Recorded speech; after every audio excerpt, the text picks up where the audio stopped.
Hello there, friends. This is Spencer Michaud, and welcome to your astrological forecast for the week of January 6th through January 12th. Let me start with saying that this is probably one of the most jam-packed astrological weeks of the entire year, and is going to be setting the tone for the weeks, months, and possibly years to come.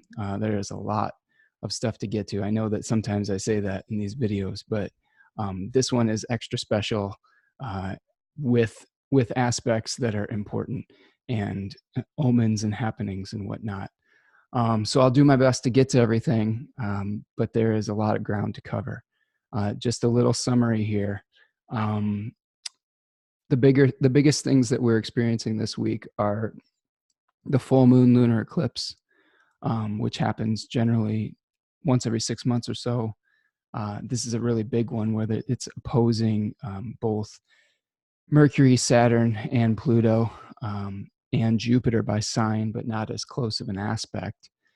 The big thing that people have been talking about for many, many months now is the Saturn-Pluto conjunction that's going to perfect on Sunday the 12th.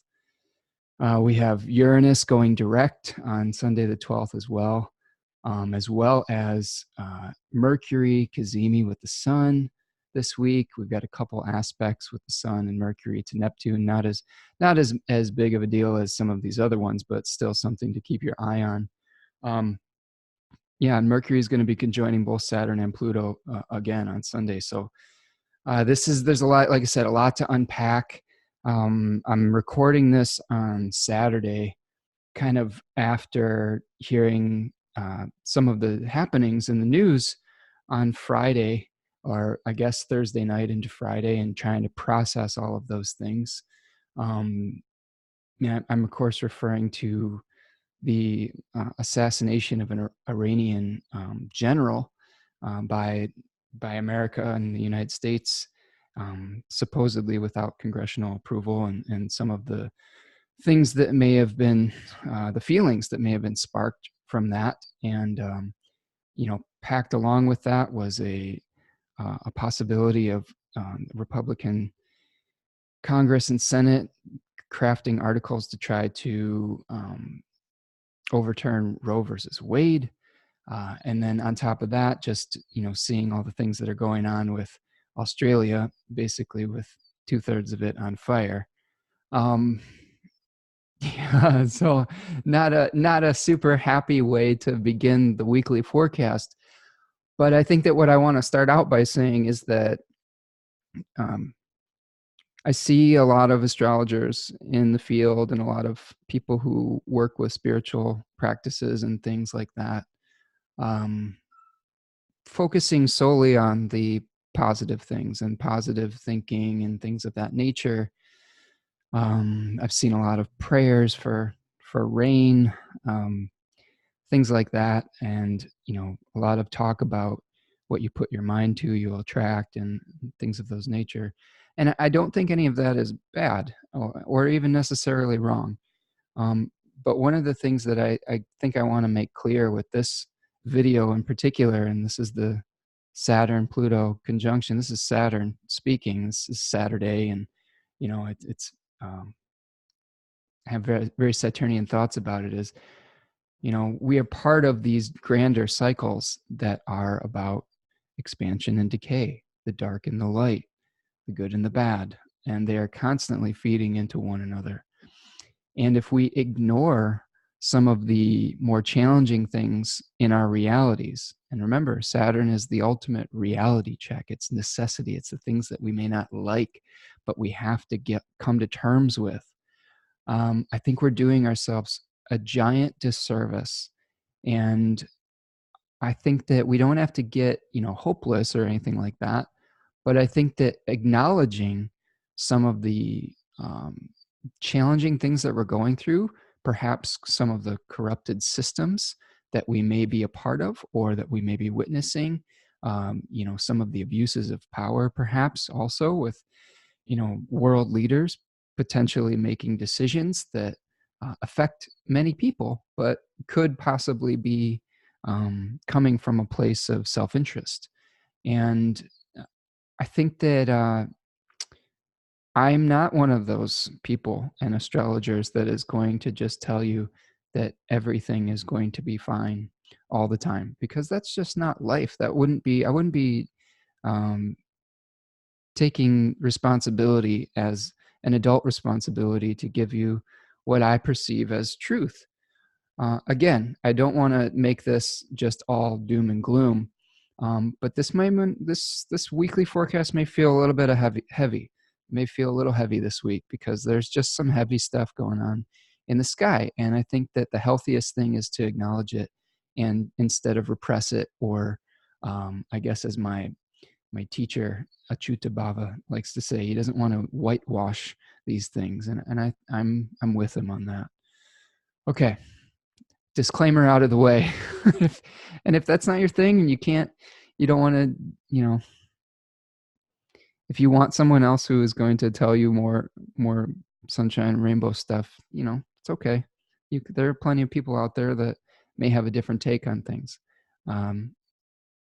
So yeah, let's get down to brass tacks. And hopefully I will still be able to give you the turnaround at the end. Okay. Like I don't want to just give you the downside of it and not put it into context, so to speak, because I think that would be also a disservice and just fear mongering. I don't want to be that either. So that out of the way, let's get down to dignities this week. The sun is moving through the second decan of Capricorn, where it is peregrine. It is moving through the terms of Venus from 14 to 22 degrees and through the face of Mars. It is going to be changing decans or into the last 10 degrees of the sign of Capricorn towards the end of the week, where it does have rulership by face, where it is kind of taking on the appearance of the sun. Where it is in Saturn's domicile, but it's going to be taking on a solar appearance, right? It's going to have a little bit of power in that particular face. So we'll talk about the Four of Pentacles, which is very important for the third decan, because we've got this Saturn, Pluto, Mercury stack up or pile up in this particular decan. So this is going to be a theme that we're going to be really working with. And in the Four of Pentacles, we're seeing a figure that is seated on a throne and is grasping very tightly to his material resource that he has, in this case, the pentacle.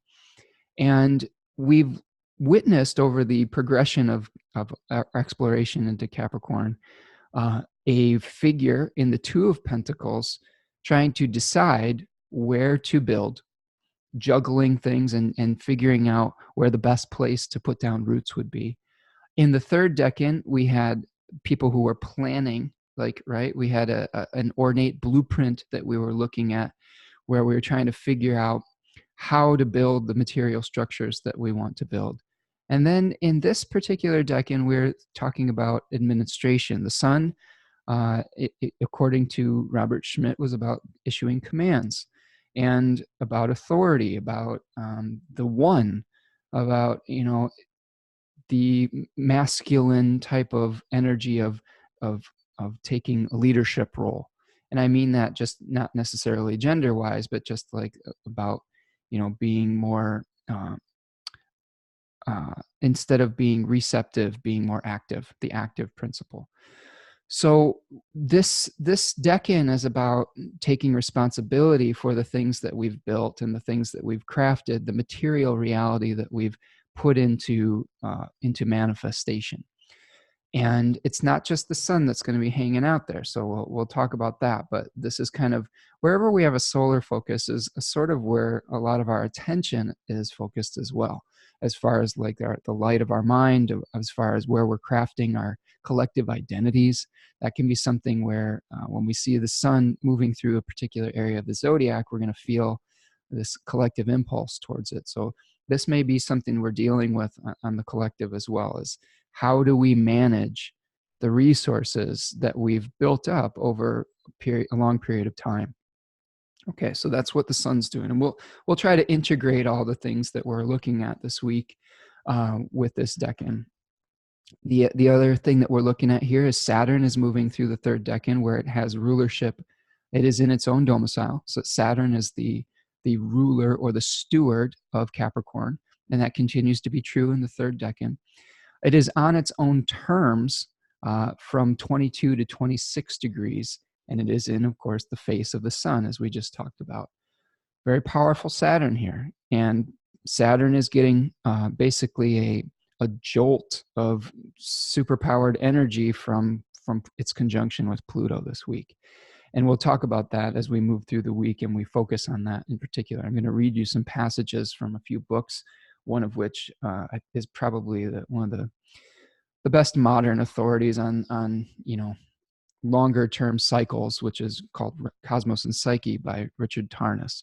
And there's some really poignant examples in there that I think is worth just reading an excerpt from. Jupiter is moving through the first decan of Capricorn still, where it is on its own terms from 7 to 14 degrees, and it still has rulership by face. So Jupiter is still, even though Jupiter is in the domicile of Saturn, it still is having the appearance of potentially bringing us some kind of growth, abundance, and expansion. But underneath the surface of that, at its core, it's really through contraction. And that's one of the things we're going to talk about with Saturn too, is the necessity of Saturn is all about, breaking down structures, building walls between things. It's the concept of exclusion, where we are, figuring out who is on which side of the wall. I mean, there was, we talk about building walls with Saturn, and, Capricorn was what is inside the wall, and Aquarius is what is outside of the wall, the other sign that Saturn rules. What is exiled, what is on the outside looking in. And we're going to have a shift this year with Saturn moving into Aquarius, and then a Jupiter-Saturn conjunction at the end of the year, which is really important for 2020 because it kicks off a whole new epoch, basically, a whole new elemental cycle that only happens generally once every 200 years, is when we have Saturn and Jupiter conjunctions happening in different elements. And in this case, it's going to be in the air signs. So we're seeing the end of the Earth era, basically, that started in the kind of around the Industrial Revolution, late 1800s. And we're seeing this beginning of a new air cycle where we may, we're already feeling it. It's not like it's a clean line in the sand. We've been transitioning to this with the movement towards, uploading our consciousness into things like the cloud. I mean, the internet, all of these things. And that's going to get even more pronounced as we move towards this Saturn-Jupiter conjunction, where, instead of fighting over land and material resources and building up material things, intellectual property and ideas may be the things that are the currency of the future. And you see this with the decentralization of currency as well, with things like Bitcoin and blockchain technology. So this is very much a bridge building year. And we're going to see this being kicked off this week very intensely with this eclipse and with the Saturn-Pluto conjunction. And change is not always easy. I think this is the thing that I want to put out there, is that change, a lot of the times you have the powers that be that don't want to change and want to maintain power, and they will double down on trying to control whatever or consolidate or hang on very tightly to whatever resource that they have. And they'll let it go. They'll have it pried from their cold, dead hands, so to speak. And that's really one of the things that I think that we may be witnessing on the collective right now, is people in power trying to preserve that. And we can either choose as a collective to change peacefully, or sometimes there's violence involved with that. So, of course, like anybody, I would hope for more peaceful transitions, but I just don't know if that's always the case. Like, part of the dichotomy of peace is violence. And, we see this in nature. We see this, sometimes we are living within the duality of opposites.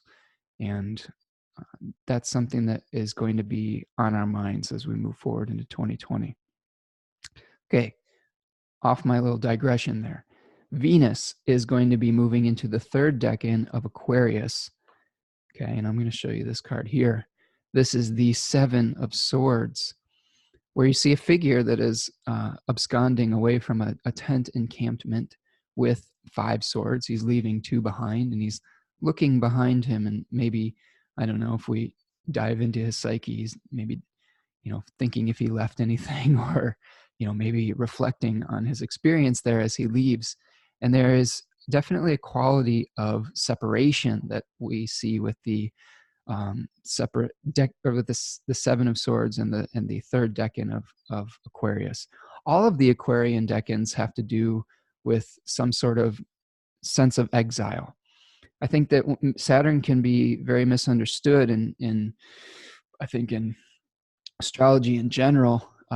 We had a discussion on this in one of the classes that I'm in with Nightlight Astrology, of course, with the Chuta Bhava, formerly known as Adam Allen Boss, where we were talking about the nature of Saturn. And Saturn is the element of decay, right? It's the essence of separation and exclusion. This was something that we learned from Robert Schmidt, was that exclusion quality, the darkness quality, the death quality, the absence of the light is, of course, opposite to the sun. All of the domiciles of Saturn are opposite to both the home signs of the sun and the moon, Cancer and Leo respectively, opposite Capricorn and Saturn, which were ruled by Saturnian signs in traditional astrology. So we have this quality of like the exile, of leaving something behind, of leaving the known behind. And in this third decan, let's talk about the progression through Aquarius first. Sorry. We have the some sort of defeat. I'm going to show you these cards again. 5 of Swords showed some sort of conflict and a defeat, and possibly some kind of embarrassment or something like that, where there was a victor and there was 2 losers. And you can see here in the 5 of Swords that we have, a figure that is perhaps smugly won the battle, and 2 defeated characters going off into the distance. In the second decan, we have somebody being ferried across a river or some sort of transition in some kind of sanctuary, where we are leaving behind the known. We are trying to bridge the gap from the known to the unknown in the second decan. And here we are leaving that whatever we felt comfortable with behind, perhaps more permanently. Okay, like we are taking with us what is salvageable from that, potentially from that conflict, from the separation, and maybe making a new start. And with Venus in this decan, we may be trying to figure out what of value we need to take from our recent experiences and what is salvageable. This is a Venus that is not super comfortable. This is Venus, of course, is a harmonizer and wants to create togetherness, unity. It's part of the nocturnal sect ruled by the moon, which is about bringing, it could be about bringing things together, right? And but here we have a Venus that is drawing upon resources from Saturn, which is, of course, the antithesis to bringing things together. So Venus is peregrine in the third decan of Aquarius. It is in the terms of Mars from 20 to 25 degrees, and then in terms of Saturn from 25 to 30 degrees. This is another reason why we may have some trouble with Venus this week, is because it is in the bounds or the terms of the 2 malefics. And anytime a planet is at the end of a sign, it's going to be moving through a bound of the malefics where it has a tougher teacher, where the consequences for making a mistake or for not following the rules are potentially more severe. So there, we could see some separations this week that are intense. We could see some difficulty creating harmony. We could see perhaps an attraction with Venus to things that are very outside of the norm, that are maybe in exile, that are maybe something that are revolutionary or rebellious, that are not part of the status quo. So keep your eyes out for that as well. Mars is going to be moving through the first decan of Sagittarius as it ingressed last week out of its home sign of Scorpio and into Jupiter's domain. It is peregrine in that sign and is also in aversion to its host, so that could potentially lead to some issues getting resources from Jupiter as well. Jupiter is in its fall, so Jupiter's also weakened. There wasn't something that I saw from my teacher about Jupiter being in the exaltation of Mars, which is something that I'm sure is borrowed from horary astrology. When you see when a planet is in its some other dignity of another planet, that can mitigate some things, even if there's not an aspect between them. But I'm not completely sure about that. I think my thoughts on it are that it is still difficult for Mars to get the types of resources that it needs because of that inability of it to see its host, Jupiter, and in addition to its host being in a poor condition. So keep that in mind. Mars is moving through the terms of Jupiter from 0 to 12 degrees, and it is in the face of Mercury. So remember, we saw the 8 of Wands associated with this face, where we are moving quickly towards some sort of chosen goal. Mars in this sign is about potentially taking action on a belief system that we have, maybe fighting or creating some sort of conflict over a unified system that we are adhering to. Potentially, we could fall prey to dogmatic thinking with this, and conflicts that arise from being a little bit dogmatic and being a little too attached to maybe glossing over some of the opposing details to our ideology. And I don't know. I know that when I first heard what was going on yesterday, being the lunar child that I am, and the moon being in Aries, and making an inflammatory trine, I guess, to Mars, I did a little bit of rage posting on social media, where I was just upset. I was trying to process my feelings, and I was talking about maybe some of the powers that be, and I sort of regret it, like the impulsivity of it at this point.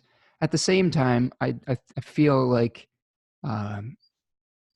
yes, there's always two sides to every conversation, but I think that I was channeling some sadness as well as anger, and it just really manifests in a lot of different ways. I mean, for those of us who are tuned in emotionally to the collective and the zeitgeist, it's been a little bit of an overwhelming time in the last couple of weeks. And I'm usually not someone that really pays a whole lot of attention to the news. I mean, I pay attention, but I try not to get too wrapped up in it, because I think if you live your life like that, it's very easy to get tossed and turned on the different waves of the cycle. When things are up and when things are down, one of the things that we maybe are trying to strive for, and I guess I don't like that word, because in the Tao Te Ching they don't want you to strive, but one of the things that you're maybe trying to just be with is maybe the center of the wheel, where when things are, where chaos is going around you, you're connecting with that center that is eternal. And I try to do that, and I sort of lost my center a little bit yesterday, because just feeling the overwhelm. There's things that are important to me personally, like nature, the environment, peace between nations. That's something those are values that I hold. I enjoy seeing people get along, and when I see things like, nature suffering and animals dying, and world leaders, potentially putting their own interest over the interest of the people that they serve, that is a challenging thing to process. And I'd be curious to hear the way that you're processing these things, because I think that the way that we process it is being there for one another and talking about it, maybe not feeling isolated. I think that one of the things I've noticed is such division that we have that has been, propagated by the news and by politicians. It's seeking to isolate us. And when we get isolated, that's when we feel afraid and we feel alone. And I hope that I will make this a fairly safe space for all of you to share how you are feeling as we move towards some of a period of contraction. And I know that endings can be scary, and I know that letting go of things can be scary, but it's part of a bigger cycle. And if you can kind of realize that you're part of something bigger than yourself, I think that can really be helpful to navigating these waters with grace. And part of that could be just having a conversation about it and expressing your frustration, expressing your feelings, acknowledging that it's okay to be scared. This is something that I've had to grow up with a little bit. I used to, whenever I was scared, I'd be like, "Oh, I'm not thinking positively enough. I'm not, putting my attention towards what I want." And while I think that is a good part of life to vision and to try to have some optimistic thoughts, I think it's doing the other part of yourself a disservice, because we are all made up of light and dark. We're all the yin and the yang, and the sun and of course the daytime and the nighttime. And if we just ignore things that are in the shadows, that's when they start to grow and get really ugly. And that's when they start to erupt like a volcano. And that's what we're seeing now. Things that we've ignored for a long period of time, corruption that we've ignored, erupting, needing to be dealt with. Okay. Lots of tangents today. But anyway, Mercury moving through the second and third decan of Capricorn. We talked about that being peregrine. The moon is going to be waxing towards that full moon eclipse this week, moving through Taurus in its exaltation and where it has triplicity rulership in the evening. It is peregrine in the sign of Gemini. It has domicile rulership and face rulership in the third decan of Cancer. And then it will be peregrine in Leo. But in general, the moon is gaining in power and waxing towards that very full moon, very important full moon eclipse. All right, let me show my screen here. I wish I had better news for you. I mean, the better news is that the Earth's been spinning for a really long time, and we've been through this before. And,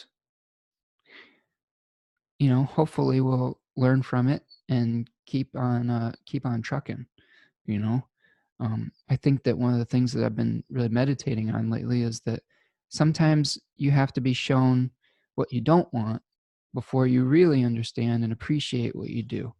And those are two sides of the same coin. This is another great thing that we talked about in class today, was sort of the dichotomy of Venus and Mars, where there's a little bit of Mars and Venus and a little bit of Venus and in Mars, where you have to understand what brings a feeling of separation and severing to really appreciate something and to find beauty in it. So there's a there's a little bit of there's the seed of war and peace, and there's the seed of peace and war, and I think that's something to really keep in mind.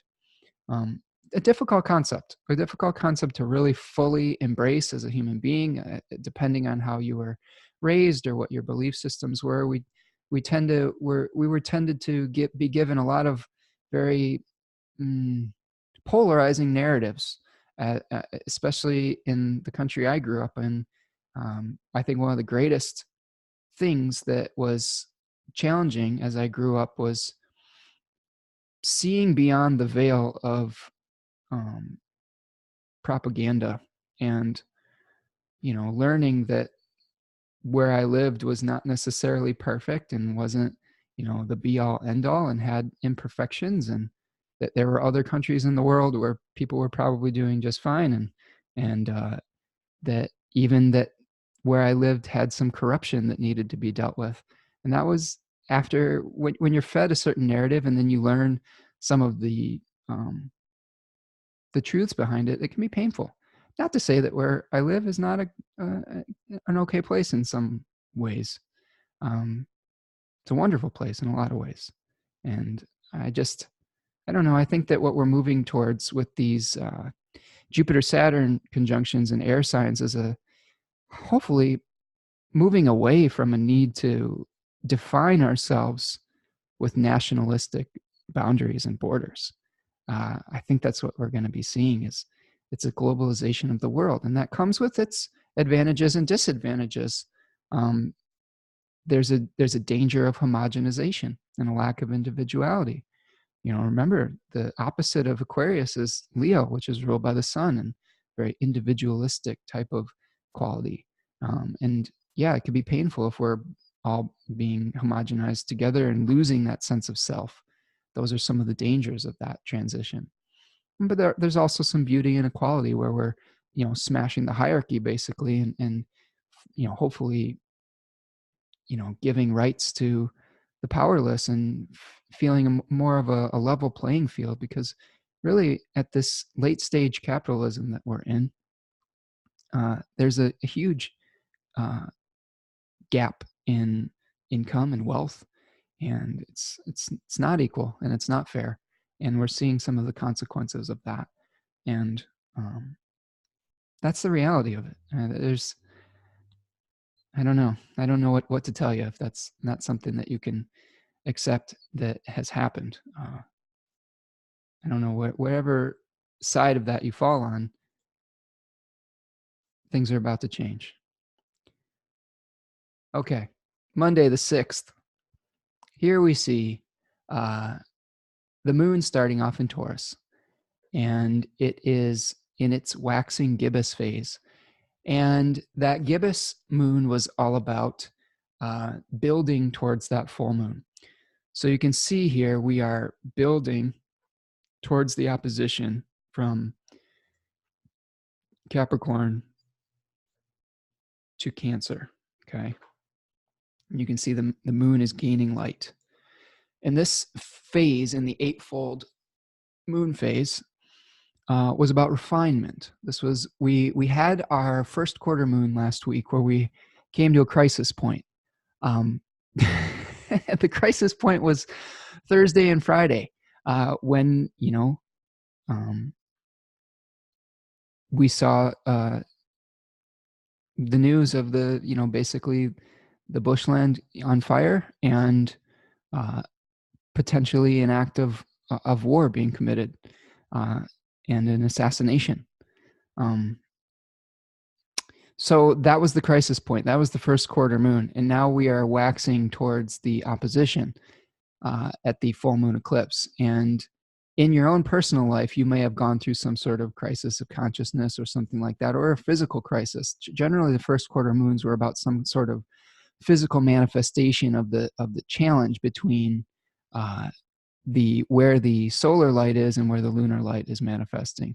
And here we had that conflict between Aries and Capricorn, the structures of our life and potentially the martial impulse.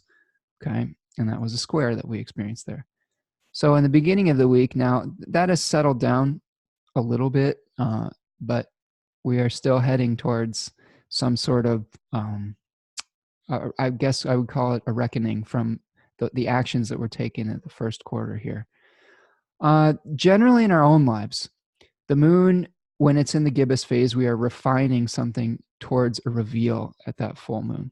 Okay, so this could be a time of refining whatever is coming out into the open, of seeing for, searching for any flaws in the system, so that when you are actually, when the thing comes to fruition, that it is as effective as it could be. So that's something we could be experiencing in the beginning of the week here.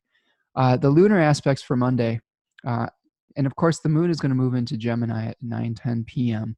So we have a little bit of an exalted moon in the beginning of Monday, and then it moves into a peregrine phase in Gemini, where it's going to lose some dignity. The moon's going to square Venus very early in the morning. Okay, so you can see this with 21 degrees Aquarius and then 21 degrees of Taurus. It's already passed in my chart here. And then the moon is going to trine both Saturn and Pluto towards the end of the day. So we have some sort of conflict that may spark something with relationships in the beginning of the day, or potentially on Sunday, where there may be some sort of challenge that happens between a more collective experience and how we use our resources with the Aquarius and the Taurus areas of our chart being activated. And then potentially some kind of activation of this Saturn-Pluto conjunction that we're already really feeling. Okay, it's not like it's just with planets that move this slow, like Saturn and Pluto. It's not like we just like see one event that is going to, be the I don't know, just the tipping point or something like that. We may come to a tipping point, but since Saturn and Pluto move so slowly, this is a 36-year cycle where these two planets come together. The last time they came together was in the early 80s. And it's just a buildup, right? And we may see the sun triggering this at 22 degrees, albeit by a trine.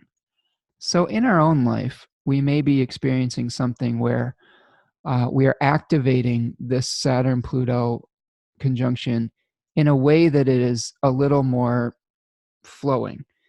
We probably saw the activation of this in our own lives from Aries when they were still pretty close together, okay, at the end of this last week. Okay, now we're going to see potentially a trine where the conversation is somewhat more harmonious. So see what happens with that in your life on Monday. On Tuesday, the 7th, we are going to see, hold on a second, let me move my screen here for you. On Tuesday, the 7th, we have a couple aspects. We have the sun making a sextile to Neptune at 16 degrees, okay, which is of the nature of Venus. So that is a harmonious conversation between the sun and Neptune. And then we have the conjunction of the moon, the opposition with the moon to Mars. Okay. And a couple things we can glean from Tuesday. That potentially there's some kind of idealistic thinking that happens with the sun and Neptune being coming together. Perhaps there is a spiritual perspective that comes out, like with Neptune, there's a desire to transcend the physical reality, which can lead to a sense of a higher purpose. This can also lead to illusion. This can lead to a delusion where you have a potentially an inflated self-image where you feel like you are a martyr of some kind of higher purpose. And this could affect the leaders in our life. Okay, with the sun here involved, the people who are our authority figures could be coming in contact with potentially illusionary thinking, deluded thinking. This is a sextile, so perhaps we could see maybe the brighter side of that, where there's the potential to rise above some of the things that separate us with that as well. I hope that's more the case. But with this moon opposing Mars here, that is another wrench in the area of conflict, where it would be very easy for us to get attached to our belief and to potentially take action on something that is that we are very fixated on, and where we are trying to deal with the details. Okay, the moon, Gemini, okay, moon in a Mercury ruled sign and Mars in a Jupiter ruled sign. So we've got this conflict between Jupiter, which wants to bring everything into some sort of cohesive whole, and Mercury, okay, or mercurial ruled houses, where there's, seeing multiple perspectives, being able to communicate and see divisions and categories within things, to be able to see diversity in things. So there's a conflict that could come up on Tuesday between the details and the whole, and potentially wanting to take action with that. So just be careful of that. Let's see what else we got here. Let's keep on rolling. Planets keep on spinning, right? Let's see. Okay, I'm going to move forward into Wednesday here. Okay. All right, on Wednesday the 8th, we still have a moon in Gemini, and it is still in the waxing gibbous phase. The moon's going to make its square to Neptune. Okay. So that could be some sort of potential misunderstanding with details and fuzzy details, right? Where we're trying to bring something into manifestation. The moon is that trigger point that's trying to bring things into being. And when the moon's in Gemini, a lot of the times we're trying to bring in conversation. We're trying to bring in maybe some sort of idea into being. It's in an air sign, so it's not necessarily solidified, and that could run into that dissolving quality of Neptune, and that could be some sort of challenge where our ideas get sort of convoluted. We may not have the clarity of thought. That happens very early in the morning on Wednesday the 8th. The next aspect that we have, or the other aspects that's happening simultaneously, is Mercury is making a sextile to Neptune as well. And some of the similar themes that we had with the Sun sextiling Neptune, we could talk about with Mercury as well. But in this case, definitely would be associated with communication, with commerce, with diversity, with ideas that we have, with the ability to craft a coherent thought process or argument. There may be discussions about, the blueprint, right? With Mercury in 16 degrees of Capricorn, that's Mercury trying to find new ideas on how to, you could see this 3 of Pentacles here, where these people are trying to find some sort of cooperative plan that they can put into action, and it may be running headlong into this like desire to transcend it altogether and to merge things together. Remember, Pisces is a Jupiter-ruled sign, and what Jupiter wants is cohesion. It wants things to merge into some sort of like grand plan. And this could be a moment where we have this, I guess we have this challenge from the moon where our communications may be a little bit difficult, but we've got this nice sextile between Mercury and Neptune.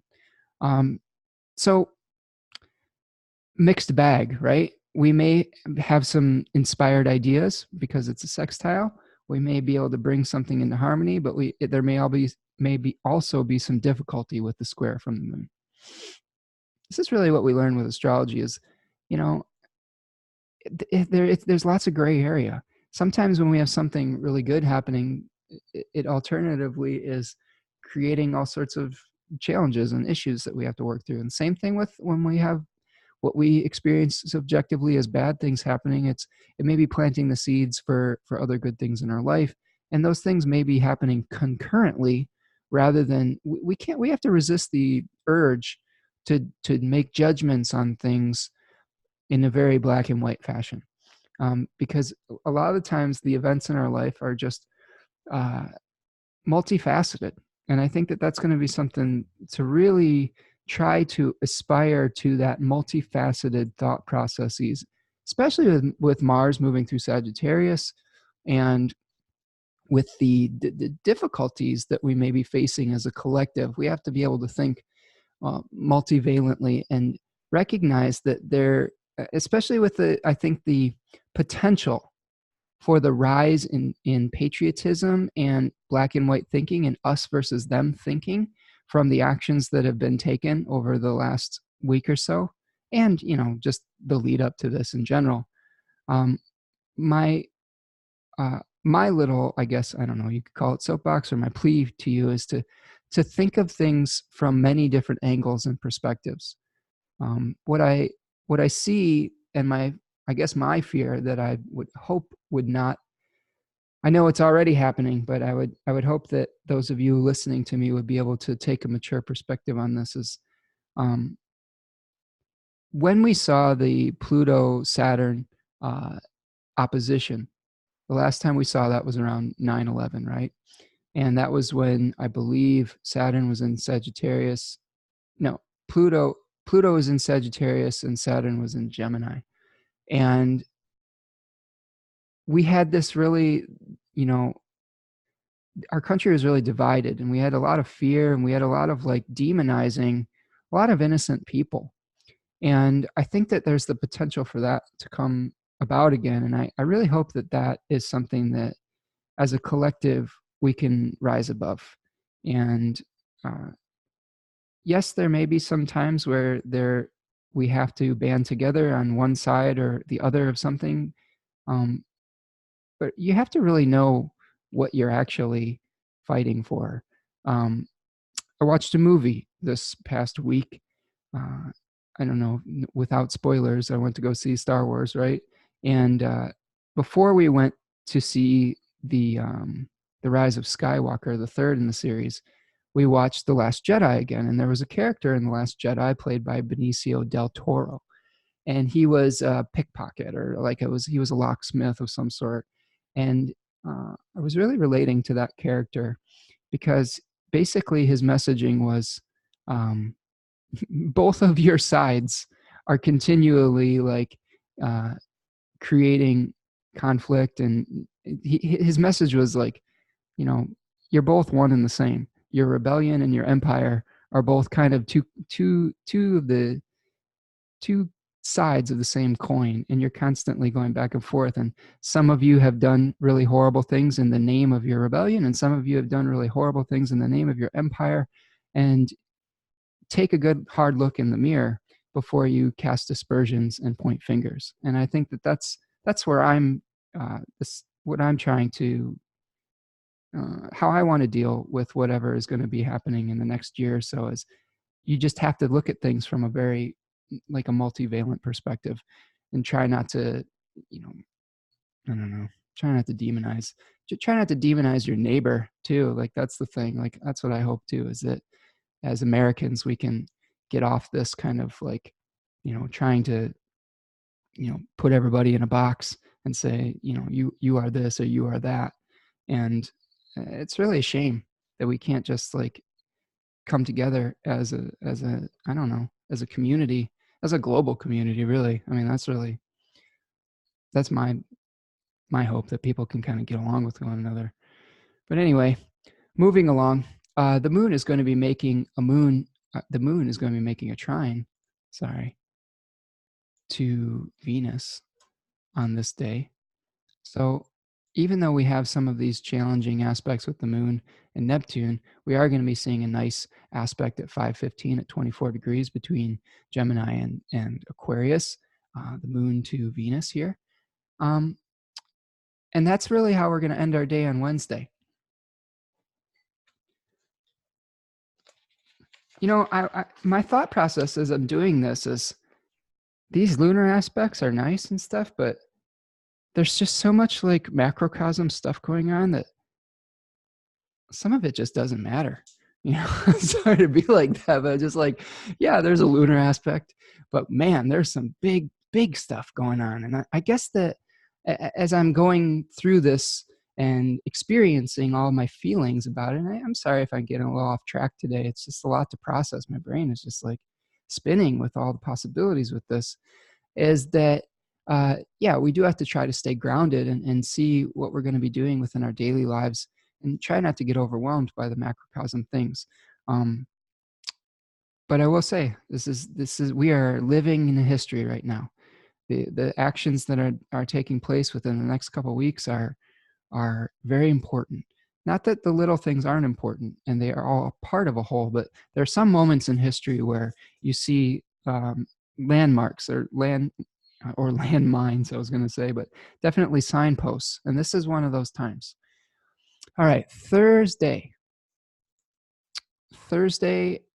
the 9th. Okay, Thursday the 9th, we have two lunar aspects before the kind of big day on Friday. we have like this, really this lead up where Friday and then again on Sunday, we have a ton of astrology. So this is just kind of the beginning lead up to all of that. We're going to have a sextile from the moon to Uranus, retrograde Uranus at 8:22 a.m., and then an opposition to Jupiter. Okay. So this is where we're going to start to feel some of the full moon eclipse stuff. And I'm going to just skip over to the eclipse because we can talk about those other aspects within this context. Now I'm going to move directly to the to Friday here and the hour of the eclipse here so you can see it on the screen. And this is going to be happening about 20 degrees of Capricorn and Cancer. Okay. So there we go. I'm going to move it. I'm going to move to the exact moment of the eclipse, which happens at about 2:30 in the afternoon. Okay. So there we go. About 2:21 p.m. if you're on Eastern Standard Time. And here we see this big opposition between the moon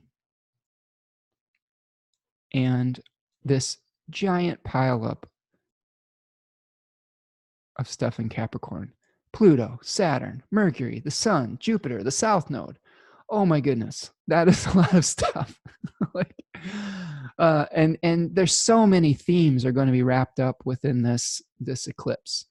And let's talk about just eclipses in general. Okay, eclipses happen when we have a lunation, whether it's a new moon or a full moon, very close to one of the nodes. Okay, in this case, we have the moon very close to the north node and the sun somewhat close, but not super close to the south node here. Okay, so this is whenever we have an opposition between the sun and the moon and the nodes in play, that is a full moon lunar eclipse. So what's going to be happening is we're going to have the full moon and the sun is going to darken the moon. That is a lunar eclipse, okay? Because the lunar light is being shut off. So what can we divine from that?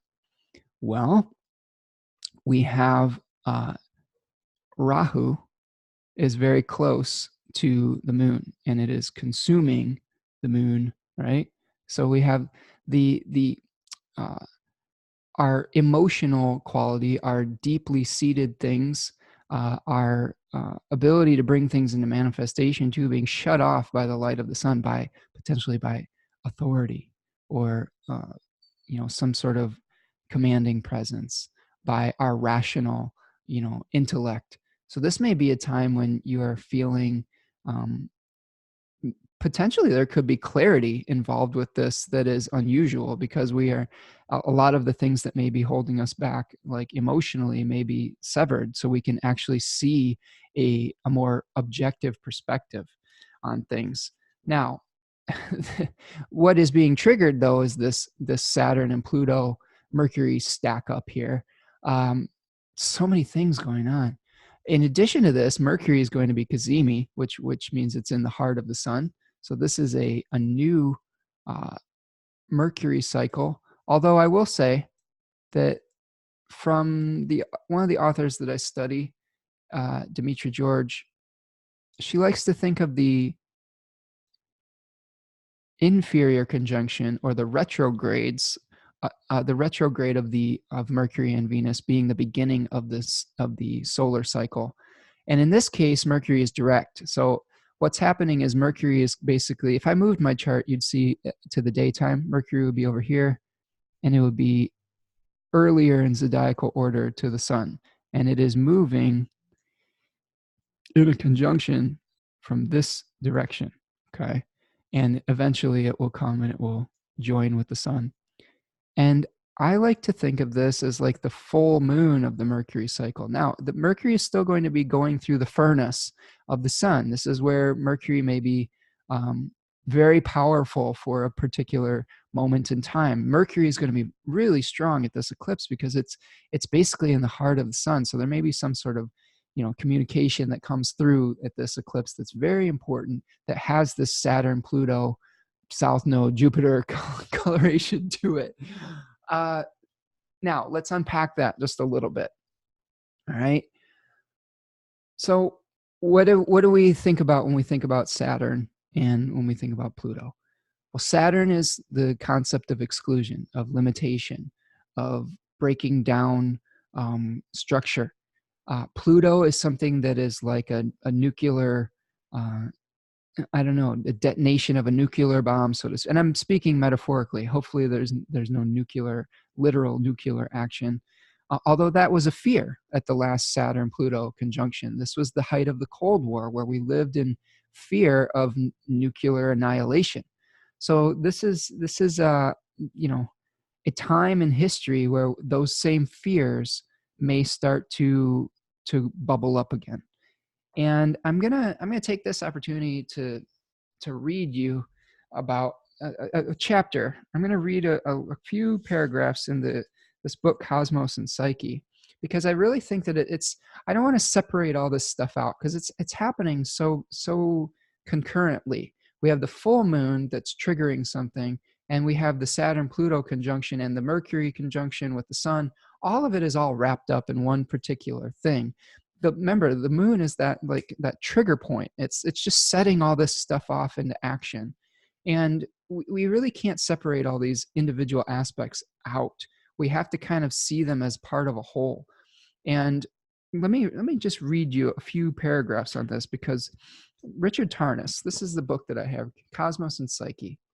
And he did a very thorough examination of history with outer planet cycles, and seeing how history changed and what kind of things came up when we saw the different aspects between things like Pluto and Saturn and Uranus and Pluto and all those very slow moving generational planets.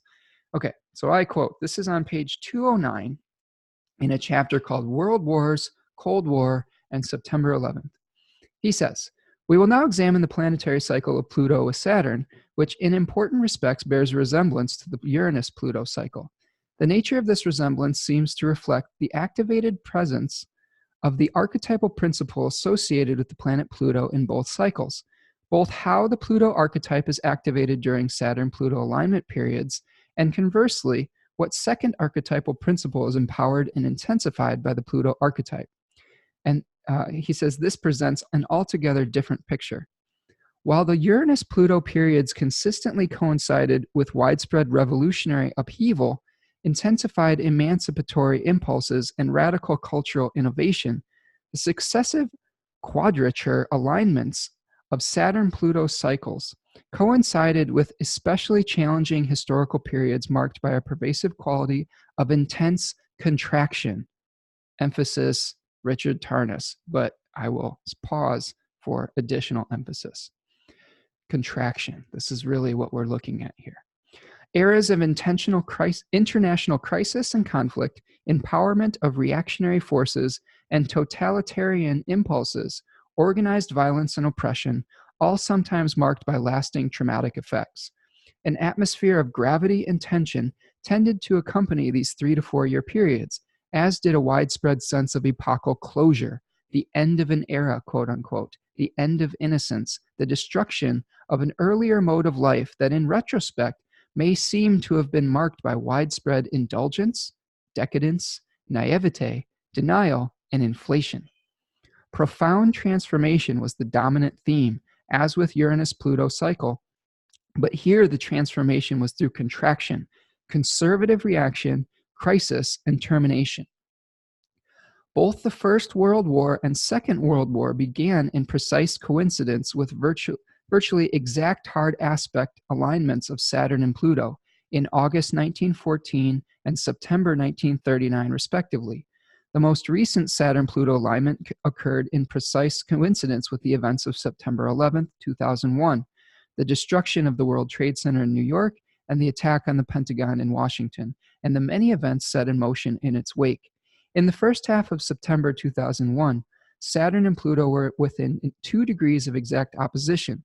In that same period, a full moon configuration of the Sun in exact opposition to the Moon formed a rare and extraordinarily precise grand cross with Saturn and Pluto, with the 2 oppositions, Sun to Moon and Sun to Pluto, both 90 degrees square to one another. Many astrologers speculated, both in print and in private, about what might take place during this alignment, including the strong possibility of terrorism.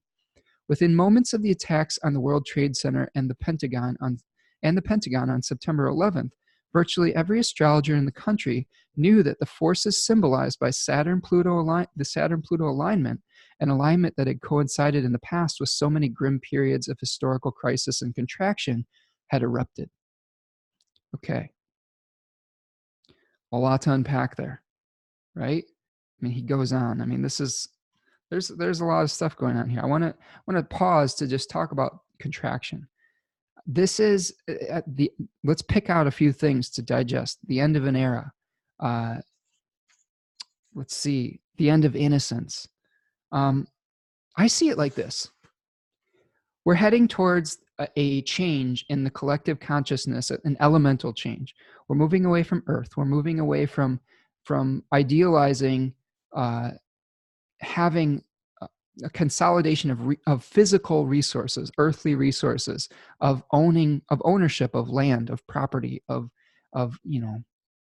stuff, right? Like this four of Pentacles, and we're moving towards a dispersion of that, where we're going to be living more in a collective consciousness of like collective idealism, where intellectual property is the new property. I've been going through an existential crisis about intellectual property that I won't get into too much here, but I mean, I've been talking about doing a Patreon, and one of my hangups with it, and one of the delays I've had about it, and this was true when I was a musician too, I had a lot of thoughts about copyright and intellectual property. If you want an exploration of this, there's a movie that I really highly recommend.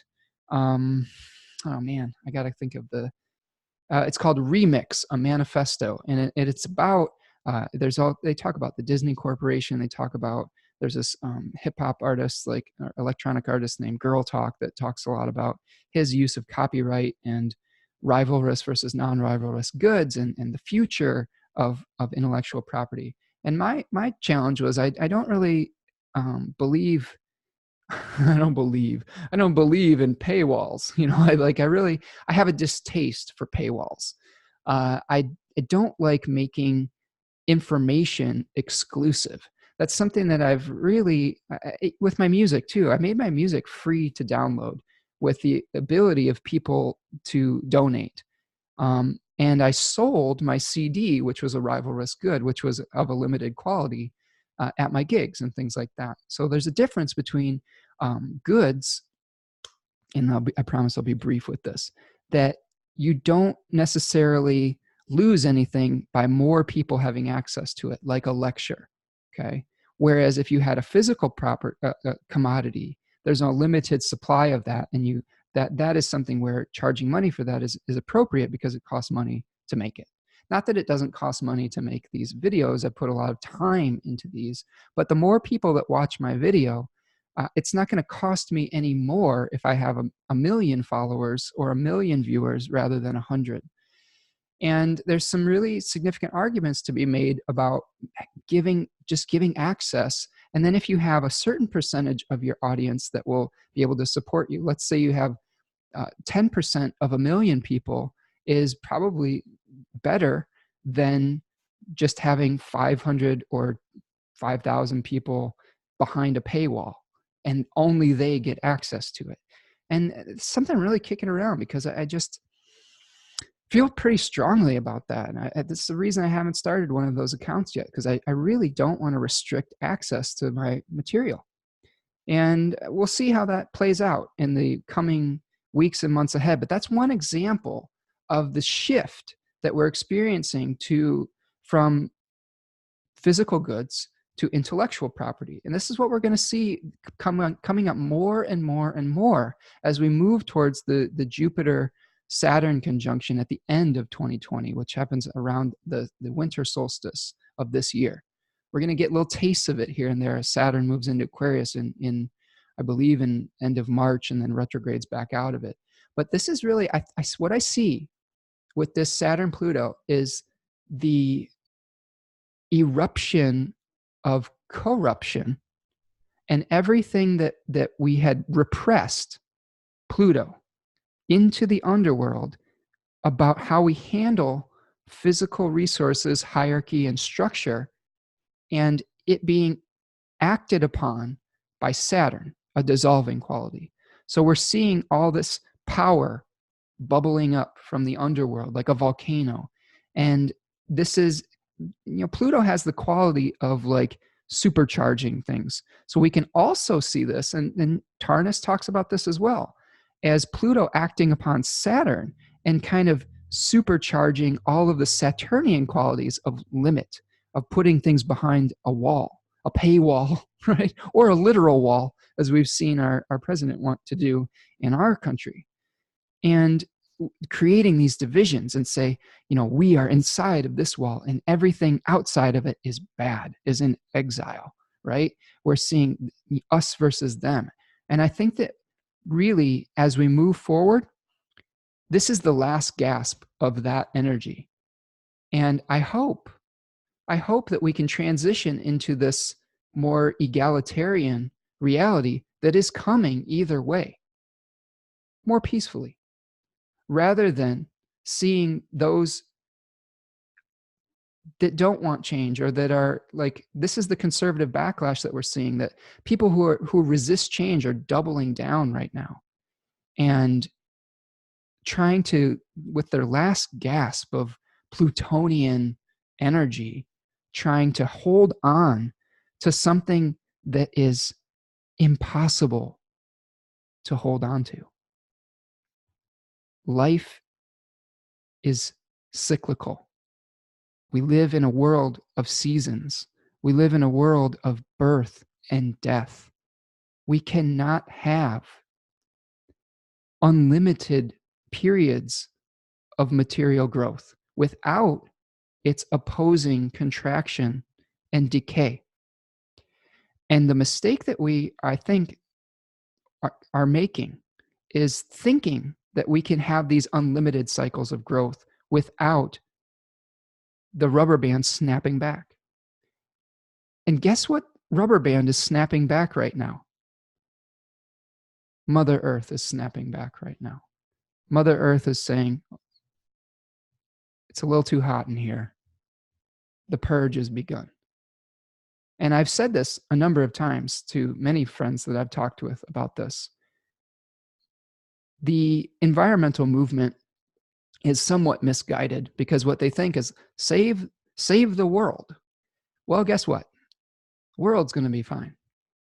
What this is about is save humanity and save the things that live on the earth, because the earth is an organism and the earth is going to self-correct. And if we don't want to be self-corrected, we need to make a change, and we need to stop resisting the changes that are apparent, or we will be self-corrected. We'll be burned or flooded off of the face of the earth. I mean, this is really, I don't know how much more evidence people need than to see an entire continent on fire, or seeing entire parts of a continent underwater. Wake up. Be willing to let go. I think that's really the key. It's going to take massive change on a massive scale. It's going to suck for a while. Change is hard. But guess what? Saturn up. Saturn up and get in touch with the necessity of change for your own and for our collective survival. I mean, that's it. This is Greta Thunberg's message. Thunberg, how do you say it? I don't know. Her message is Saturn up. You've been living in decadence for a long period of time, unrealistically. It's time to recede. I have one of my favorite songs is by Tears for Fears. It's called Break It Down Again. And it goes, break it down again. No more sleepy dreaming. No more building up. It is time to recede. Right? It's all about the beauty of decay. He says it in the song. It's the beauty of decay. Don't fear it. Don't fear the decay. It's a part of life. It helps you appreciate the cycles of growth. And I don't know what's going to happen next, because on an individual level, I mean, my mistake on social media was like, I had this really like didactic post, like, sell your car, shut off your air conditioner, you know, like, get ready for the contraction of life. Like, and I realized that, like, what a hypocrite I am. I have a car. You know, I live in a first world country where I have electricity and all these things, and it's going to need to be on a collective scale. Yes, doing some of those conservation type things is important, but it's got to be bigger than that. It's got to be like, it's got to happen on a collective scale. And we have to band together to figure it out, I think, is really the message. All this like false separation stuff is really distracting from the bigger issue, which is the earth is going to eliminate us if we don't let go of these ridiculous nationalistic conflicts and team up with one another. And that's going to be very important as we move forward into the new decade. That's what I got for that. Now, on Friday, Uranus, the revolutionary planet, the Promethean planet, is going to be stationing direct at 2 degrees of Taurus. It is going to be, we may feel like all of the changes that we've been practicing with the retrograde or reviewing, it's time to put them into action. It's time to put the rubber to the road. It's in the Taurus house of your chart. The old way isn't going to work anymore. You've been given your reprieve. It's time to start the new. It's time to break down what no longer serves you and let it go, and be innovative in the way that you do things in that area of your life, or it will just be removed for you. Like the earth is an organism, that area of your life will cease to function in the old way. I got some friendly advice for you. It's a lot less suffering if you go with it rather than resist it. We can never escape pain in our lives, but we can choose not to suffer by tensing up and resisting. That we allow, when we relax into changes, that's when we handle them, I think, gracefully. Okay. The weekend. Let's just take a look at this. Whew. Can you tell Mars is in Sagittarius? It's making an opposition to my own Venus. So, you know, I don't often take like, I don't know. I don't often take like really strong positions on things. I like to be able to hear multiple perspectives on stuff. And I like to be able to, you know, I don't know, see the diversity in viewpoints. But I feel really strongly about this one. I feel really strongly about the symbols that I've been seeing, and the just the truth of the reality of the matter is that we're in trouble as a collective right now, and we really need to come together to find some really innovative solutions. I really think that's what the call to action is right now, is how do we innovate as a species right now to save ourselves and to, figure out how to live together on this planet before we can't anymore, All right, Saturday the 11th. Let me move my chart forward. There's going to be a square from a newly direct Uranus and Taurus to the moon in Leo. So there may be some challenge to our new way of being, our new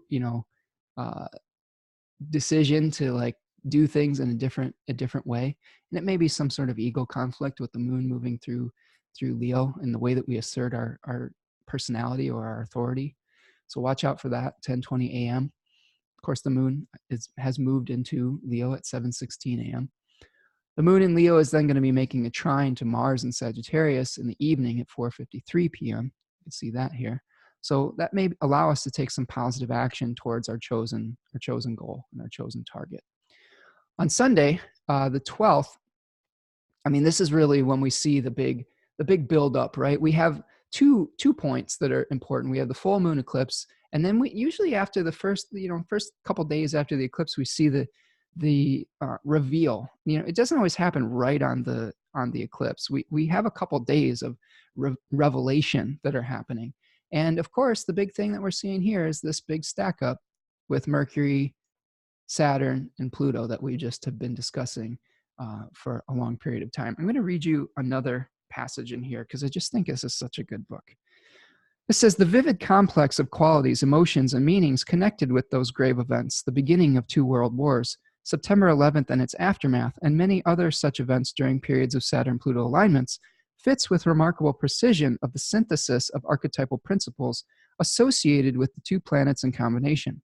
Expressed in their most extreme form, both negatively and positively, profound weighty events of enduring consequence, violence and death on a massive scale, an irrevocable termination of an established order of existence, collective intensification of division, antagonism, and hostility, the deployment of massive, highly disciplined, carefully organized destructive power, and a widespread sense of victimization and suffering under the impact of cataclysmic and oppressive forces of history.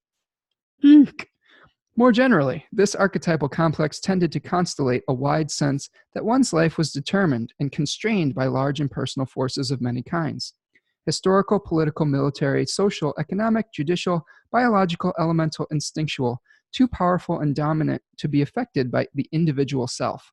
That's important because that's really kind of the vibe I'm feeling today. This sense of vulnerability, and in turn regularly matched by a drive for power, control, and domination. Sometimes the 2 sides of this larger gestalt were constellated simultaneously in 2 opposing persons or groups, one predatory, the other victimized. Yet just as often the 2 sides were constellated simultaneously within the same person, group, or nation, each part of the complex unconsciously eliciting the other. Experiences of deep humiliation caused by violence, violation, and defeat were thus often accompanied by a compensatory need to prove one's steely strength, invulnerability, and the capacity to retaliate with lethal potency. I pinpointed that particular paragraph after the events of Thursday night and Friday morning, and I'll repeat it because I feel like at the point in history that we're at with our leadership in America, we have a leader that has been embarrassed, experiencing deep humiliation with his articles of impeachment, if he's able to feel that. And we saw a retaliatory, some would say, distracting military strike on the leader of another nation, potentially to distract from what is going on here at home. I'm going to repeat this. Experiences of deep humiliation caused by violence, violation, and defeat were thus often accompanied by a compensatory need to prove one's steely strength, invulnerability, and capacity to retaliate with lethal potency. Okay. Enough Tarnas. Awesome author. Really has dived into the depths of this. I would really recommend this book if you want to get in touch with these greater cycles. Now, the turnaround. How do we process all this? Because on the surface, it sounds pretty scary. And part of the essence of this cycle is fear. And I think that one of the things that we have to be willing to do is to accept the fear, live with it a little bit, respect the fear. Okay, I think that's another thing. I think we try to gloss it over with these positive thoughts all the time. I think fear plays its function just like anything else. Sometimes in nature, fear can cause an animal to go to safety or to run to safety, keeping it alive. So there may be something where we are experiencing some fear that really makes us take an action that we normally would not have taken.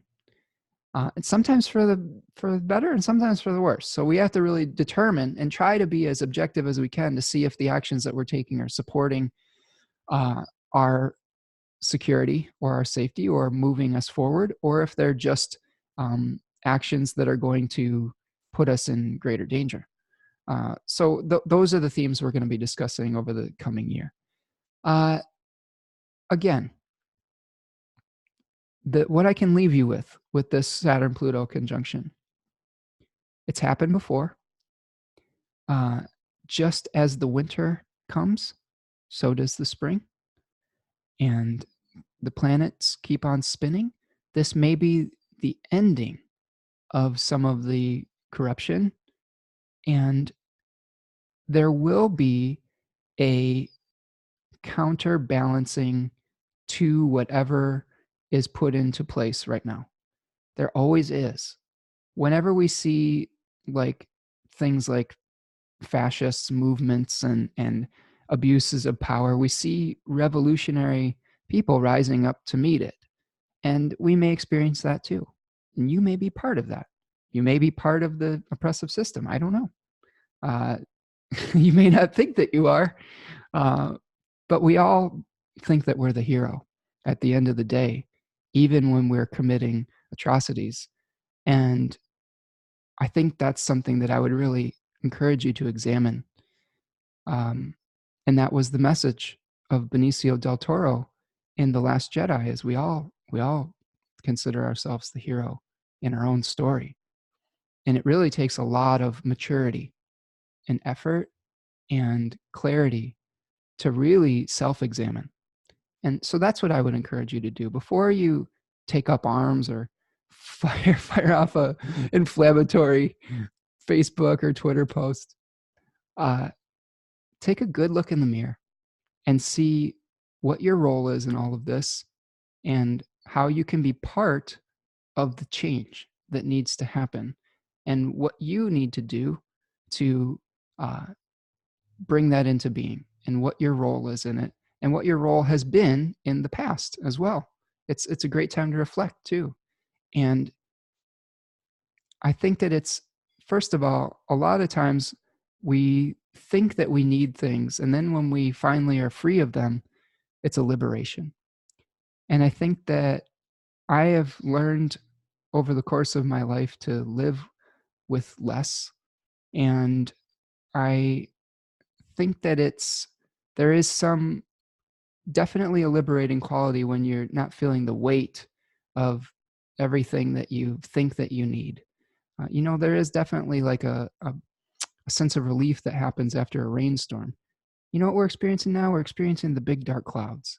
Eventually the rain will come and we'll feel a sense of relief. It may not happen for a little while, and we may need to band together to feel and support one another through a difficult time. I wish I had this quote handy word for word, but I believe that I will quote Gandalf from The Lord of the Rings when Frodo comes up to him. This is my approximation of that. Frodo's like, I don't want to go to Mordor. I don't want to go to war. I don't want to leave the Shire. And Gandalf basically tells him, we don't always get to choose the times that we live in. We don't always get to choose the circumstances of our life, but we choose who we are and who we want to be within them. And I think that that's what I encourage you to do this week in particular, is who do you want to be within the circumstance? Maybe you didn't choose it. And this could be in your personal life too, because as above, so below, as within, so without, as collectively, so personally. You may be going through your own big revolution, and you may not have chosen it. So who do you want to be? And what do you want your legacy to be, whether with your family or with history? And that's what I've got. And I hope that if you are feeling afraid, reach out. You don't have to go through all of it alone. Leave a comment below. I know I talked a lot of heavy stuff today. Reach out if you are feeling upset, or if you need some extra support, and I'll do my best to respond, and we'll all do our best to respond and support one another, because I think that's what this time calls for, is a little bit of unity within the collective division. All right, that's what I've got today. Thank you for listening, if you made it this far. I really appreciate all of you, and I appreciate you as a community. And, you know, not to bang the drum at a weird time, but if you do feel like supporting the videos, there are donation links there. I'm going to try to keep these videos available to everyone. And one way that you can help support that is through little donations. Yeah, we'll get through it together, and appreciate your support, and, you know, keep on trucking. I think that this too shall pass. So with that, I will see you the next time. Take care, everybody.